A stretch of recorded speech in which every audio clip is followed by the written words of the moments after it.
Rico Villanueva can score underneath the basket, as well as itong si Willie Wilson. So, balanced lineup on the floor, but not too tall, which is something that San Miguel can take advantage of, especially with Dorian Peña playing the center slot right now. And that second free throw brought to you by BMEG Derby's Premium Formula. Dito ka na sa Llamado. Kailan ba lalaro ulit yung Llamado? Malapit na yata, no? Baka sa linggo o biyernes. Under 2 minutes to go in the opening quarter, and here's Jonas Villanueva. Two-man game with Washington. Villanueva says, let me go all the way. Dorian Peña with a rebound. An offensive foul. Put the shoulder down there. He was really in his favorite spot, Miko, left side of the floor. Pero binigyan niya ng extra motion yung galaw niya. And you do not need much motion to send to be flying out of the Araneta Coliseum. Now here's Miller, who started this game para sa Ginebra. Peña clears the rebound. 5-point game for the Gin Kings. A fierce battle at the post between Willie Wilson and Jay Washington. See the big advantage in height for Washington, about 4 inches. That's going to be the 15th foul now of the Barangay Ginebra Kings. And we have Dondon Ontiveros coming back in for Miranda. Also another scorer. Tignan mo itong tinawag dito kay Willie Wilson. Ayun, may bagsak na naman dito on the screening play here on the baseline. Penalty situation na dito ang Kings, no? Penalty yan.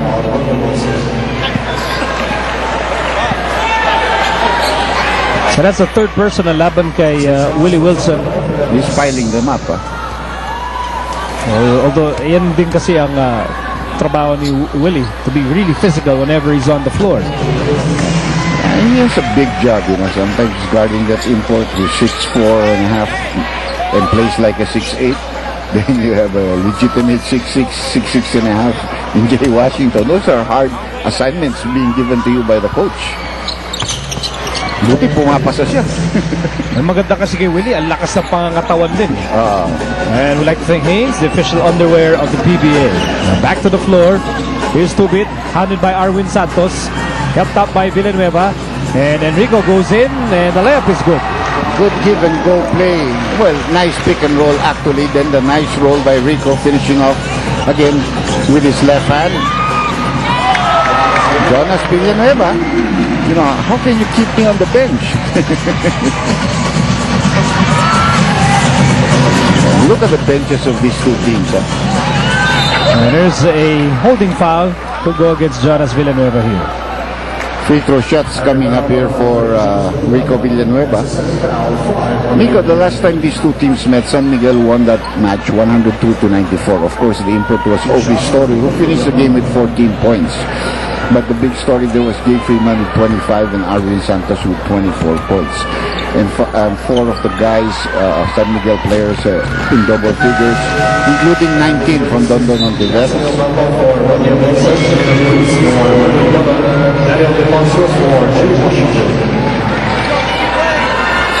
2 new faces on the floor.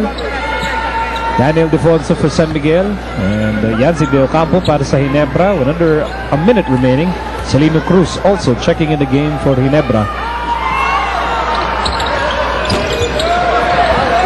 And it's a 29-26 ball game. Just a 3-point lead for the white shirts.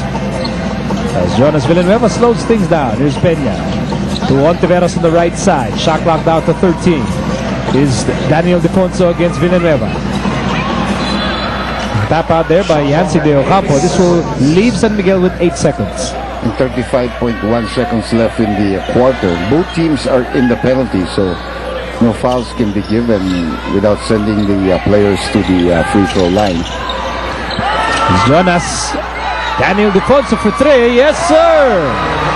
Now instead of a power forward, it's like a small forward that can shoot the three-point shot. Bigla tayong tabla rito. Tied at 29. And Kagiwa shatters the deadlock with a pull-up. 3 points para kay Mark Kagiwa. Well, he shot that early, so obviously he leaves time enough for San Miguel to come up with the last shot here to create a nice play from Jonas Villanueva. 6 seconds to go. Saddling. That's a good call by referee Pascual. And there's still a lot of time for Ginebra to get off a decent shot. 5.3 seconds remaining in the first chapter. And Ginebra is hoping to write the last sentence. Here's Kagiwa. 3 seconds to go. Mark Kagiwa behind the back. And here's Yancy for 3. That was a good pass, because you're passing to a guy who can hit 3-point shots.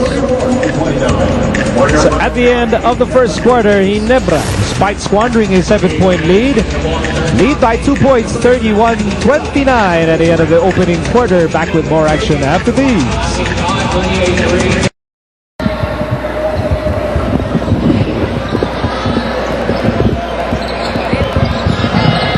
Welcome to the championship capital of Philippine basketball, the Araneta Coliseum.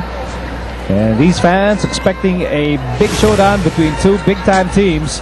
Speaking of big, here are big players who can come up big. Jay Washington and Eric Mink. Well, they're not only big, they're tall and they can play. Very talented. Yeah. So Freeman and Washington, sa ngayon ay magpapahinga muna as we begin the second quarter. Here's Ronald Tubit, thought about the 3. Bounce pass for Yancy.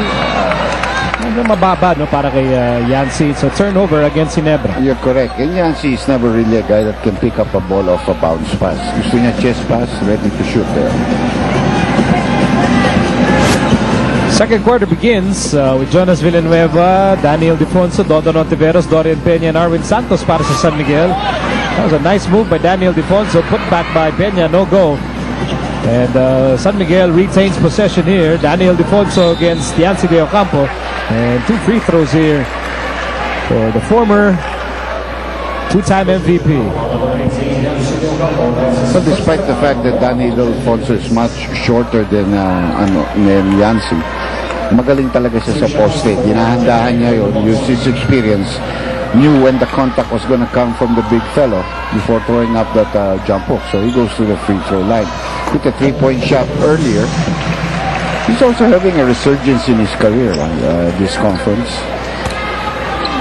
And it's not just resurgence in terms of putting up a lot of points. It's resurgence in the sense that he's very active when he's on the floor, getting younger teammates involved. That's what you call L, capital L, which leadership. Yep. Ikaw, I thought you were gonna say Lia. Baka akala mo, si Lia, loko ka. L. Right now, Yancy de Ocampo hits a 3, and it's a 34-31 game. So a minute having gone by in the second quarter, and they go back to Daniel Defonso, who sends it out to Ontiveros. And now Arwin Santos fires against 2 defenders. Rebound for Daniel Defonso, and he is blocked from behind by Villanueva. Good holding of the ground there by Rico Villanueva, just putting his hands up.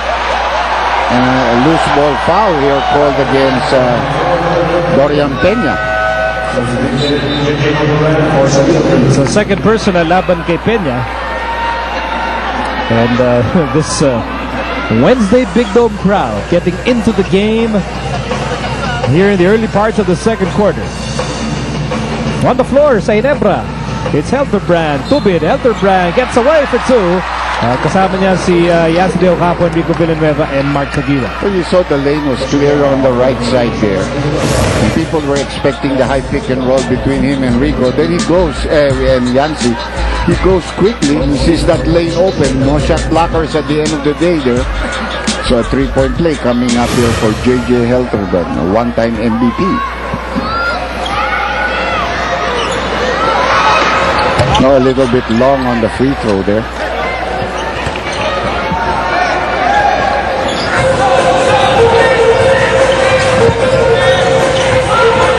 (36-31), lamang pa rin ng Ginebra. And Ontiveros slices through a kamikaze drive. They'll say last touch on Tubig, I think. Yep, last touch on Tubig. That's right. Good block here by Rico Villanueva. Together with Yancy de Ocampo, they close that lane. There is the touch, and you can see Tubig hit it last. So good call by the referee here. Oh, missed layup there.